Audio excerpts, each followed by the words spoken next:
Als nächstes kommt eine Rede von Salvador López. Er kann heute, von unserer Gruppe, er kann heute nicht da sein. Den spanischen Text spricht Valmora aus Venezuela und den deutschen Text spricht Frank. Beide sind auch aus unserer Gruppe.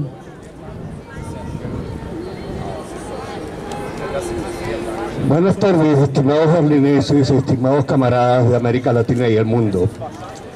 En la región latinoamericana y en el mundo se han producido importantes acontecimientos en la semana pasada. La efeméride del golpe de Estado en Argentina del pasado 24 de marzo de 1976 marca un hito en la nación riboplatense, donde se tienen contabilizados cerca de 30.000 desaparecidos bajo el mando de Jorge Videla, que terminó en el año 1983 en medio de la derrota sufrida en las Islas Malvinas ante las Fuerzas Armadas británicas. Para este día, miles de argentinos y guayanerenses se congregaron en las calles para conmemorar a decenas de miles de desaparecidos que en muchos casos nunca reaparecieron y se desconoce enteramente sus paraderos o si están en vida. Estas heridas de las sangrientas dictaduras militares en los años 70 en adelante marcaron con fuego una generación de latinoamericanos y muchas heridas no han curado del todo, incluso 46 años después. Liebe Berlinerinnen und Berliner, liebe Genossinnen und Genossen aus Lateinamerika und der Welt. In der Region Lateinamerika und in der Welt haben wir in der vergangenen Woche wichtige Ereignisse stattgefunden. Der Jahrestag des Staatsstreichs in Argentinien am 24. März 1976 ist ein Meilenstein in der argentinischen Nation, in der fast 30.000 Menschen unter dem Kommando von Jorge Videla verschwunden sind.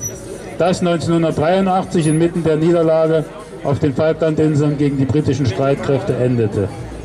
An diesem Tag gingen Tausende von Argentiniern und Menschen aus Buenos Aires auf die Straße, um den Zehntausenden von Verschwundenen zu gedenken, die in vielen Fällen nie wieder aufgetaucht sind und deren Verbleib unbekannt ist oder die noch am Leben sind. Diese Wunden aus den blutigen Militärdiktaturen der 1970er Jahre haben eine ganze Generation von Lateinamerikanern gezeichnet und viele Wunden sind auch 46 Jahre später noch nicht ganz verheilt.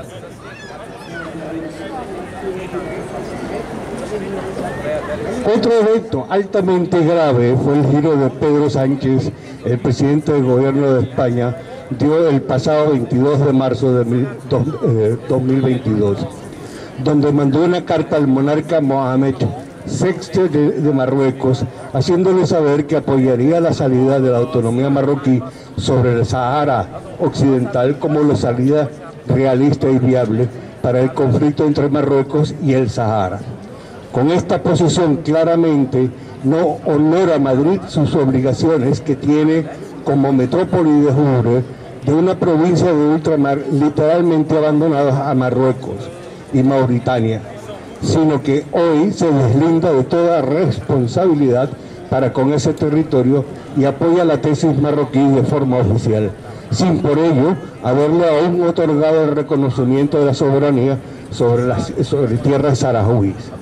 Las reacciones de la diáspora saharaui en España no se hizo esperar y las críticas llovieron de la sociedad civil española. No obstante, el expresidente del gobierno, José Luis Rodríguez Zapatero, habló de una solución justa, además de que es la única viable para resolver el conflicto e ir por la vía de la autonomía marroquí. Ein weiteres schwerwiegendes Ereignis war der Schritt des spanischen Premierministers Pedro Sánchez am 22. März 2022, als er dem marokkanischen Monarchen Mohammed VI. In einem Brief mitteilte, dass er die marokkanische Autonomie über die Westsahara als realistischen und gangbaren Ausweg aus dem Konflikt zwischen Marokko und der Sahara unterstützen würde. Mit dieser Haltung kommt Madrid eindeutig nicht seinen Verpflichtungen als de jure Metropole einer Überseeprovinz nach, die buchstäblich Marokko und Mauretanien überlassen wurde, sondern leugnet bis heute jede Verantwortung für das Gebiet und unterstützt offiziell die These Marokkos, ohne ihm bisher die Souveränität über das saharauische Land zuzugestehen. Die Reaktionen der saharauischen Diaspora in Spanien ließen nicht lange auf sich warten. Und auch aus der spanischen Zivilgesellschaft hagelte es Kritik. Der frühere Ministerpräsident José Luis Rodríguez Zapatero sprach jedoch von einer gerechten Lösung und bezeichnete sie als einzigen gangbaren Weg zur Beilegung des Konflikts und zur Verwirklichung der marokkanischen Autonomie.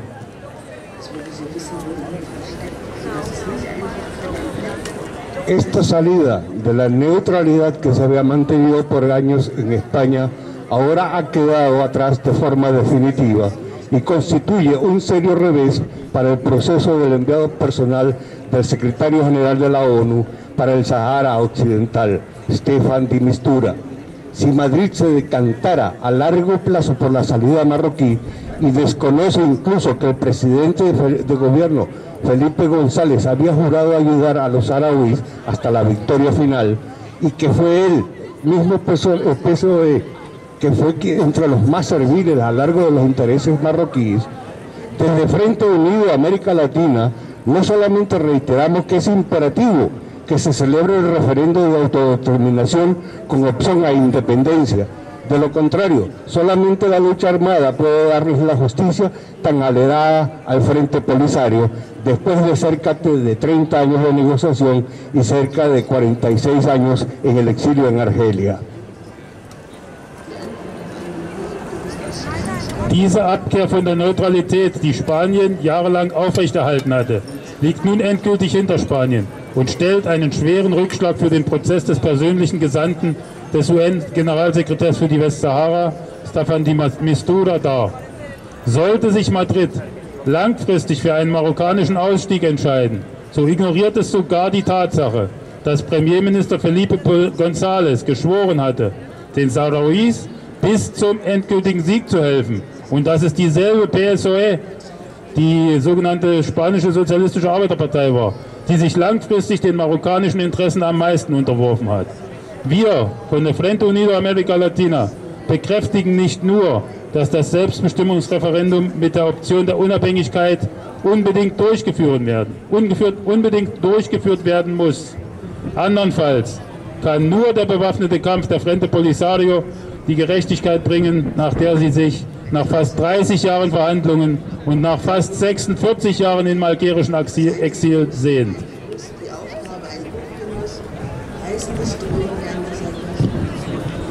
En el tema de México se resonó una noticia donde presuntamente el general de Estados Unidos, Glenn Van Fleck, hablaba de que México constituía una base operativa para espías rusos de primer orden. Con ello subrayaba la necesidad de que el gobierno mexicano se sumara a la política de sanciones contra Rusia, a lo que el presidente Andrés Manuel López Obrador se ha negado rotundamente. AMLO también negó la presencia masiva de espías rusos. Asimismo subrayó que no somos colonia ni de Rusia, ni de China, ni de Estados Unidos. La presión que tanto Ucrania como Estados Unidos ejercen actualmente contra México para que sea parte de las naciones que implementan las sanciones económicas drásticas contra la economía rusa.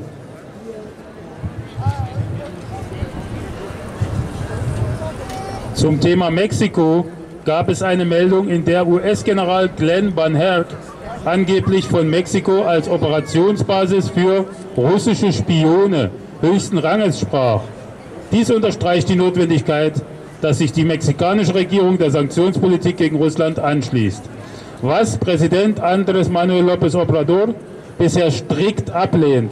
AMLO bestritt auch die massive Präsenz russischer Spione und betonte, wir sind keine Kolonie, weder Russlands, noch Chinas, noch der USA. Das ist der Druck, den sowohl die Ukraine als auch die Vereinigten Staaten derzeit auf Mexiko ausüben, damit es zu den Ländern gehört, die drastische Wirtschaftssanktionen gegen die russische Wirtschaft verhängen.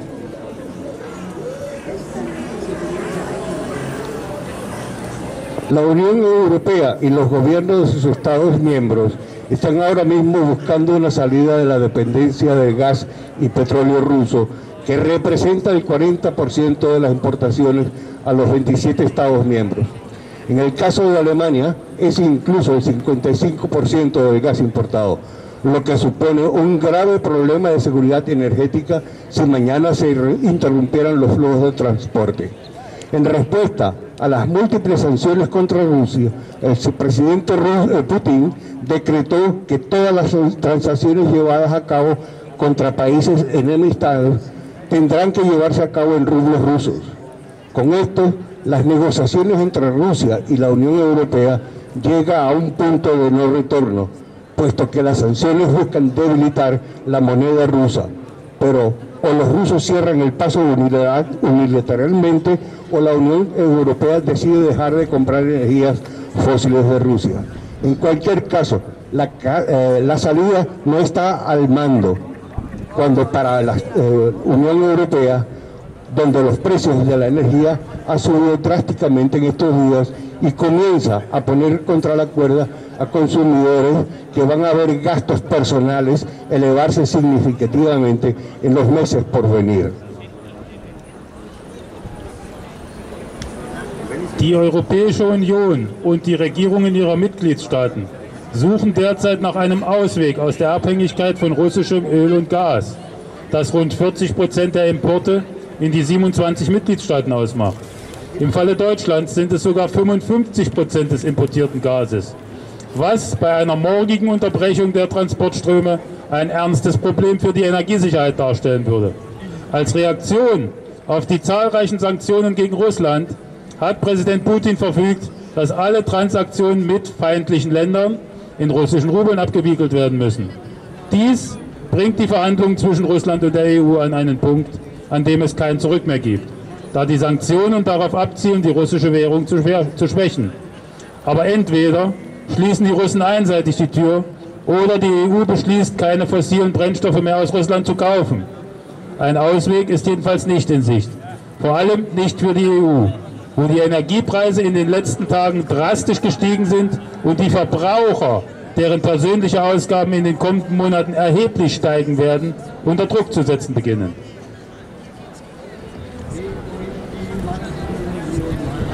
En Yemen, mientras tanto, las hostilidades siguen su curso y en los desarrollos más recientes se ha observado como los Houthis han alcanzado a varios objetivos de Arabia Saudita y previamente incluso los Emiratos Árabes Unidos, quienes son aliados de los sauditas en esta guerra que inició en 2015. No obstante, el constante bombardeo de las ciudades bajo control de los Houthis nunca llegan siquiera a ser condenadas o aparecen en las noticias por los últimos 7 años. Esta guerra ha cobrado ya miles de yemeníes, además de haber sumido el país en una crisis humanitaria en toda regla, que podría afectar nada menos que 19 millones de personas, según estimaciones de las Naciones Unidas, podrían pasar hambre. Im Jemen gehen die Feindseligkeiten unterdessen weiter und in jüngster Zeit haben die Houthis mehrere Ziele in Saudi-Arabien und sogar in den Vereinigten Arabischen Emiraten getroffen, die in diesem 2015 begonnenen Krieg Verbündete der Saudis sind. Die ständige Bombardierung von Städten unter der Kontrolle der Houthis wurde jedoch in den letzten 7 Jahren nicht einmal verurteilt oder in den Nachrichten erwähnt. Dieser Krieg hat bereits Tausenden von Jemeniten das Leben gekostet und das Land in eine ausgewachsene humanitäre Krise gestürzt, von der nach Schätzungen der UN bis zu 19 Millionen Menschen betroffen sein könnten.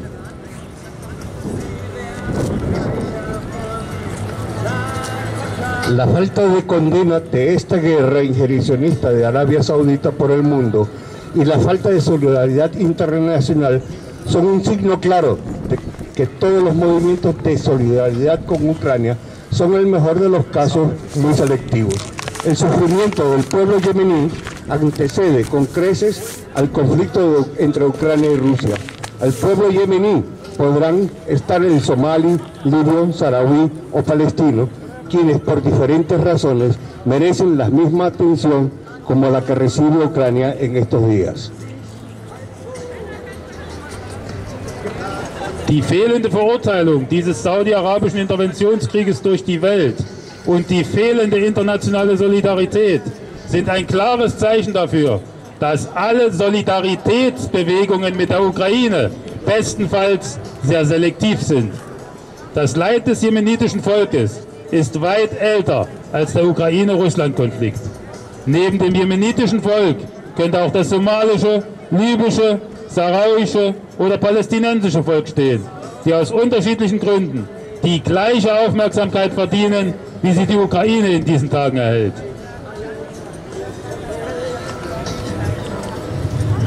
Finalizo esta intervención llamando a la solidaridad internacional con todos los refugiados del mundo, sin distinción de raza, tez, origen, nacionalidad o religión. Hay que erradicar todo racismo de la percepción de los refugiados, tal y como está ocurriendo ahora mismo. Todos los perseguidos políticos o víctimas de guerra lo son en la misma medida y merecen ser acogidos y apoyados por igual. Y a la vista de un recrudecimiento de la situación alimentaria en África subsahariana, en breve tiempo podría venir una ola más importante aún a la Unión Europea por el Mediterráneo.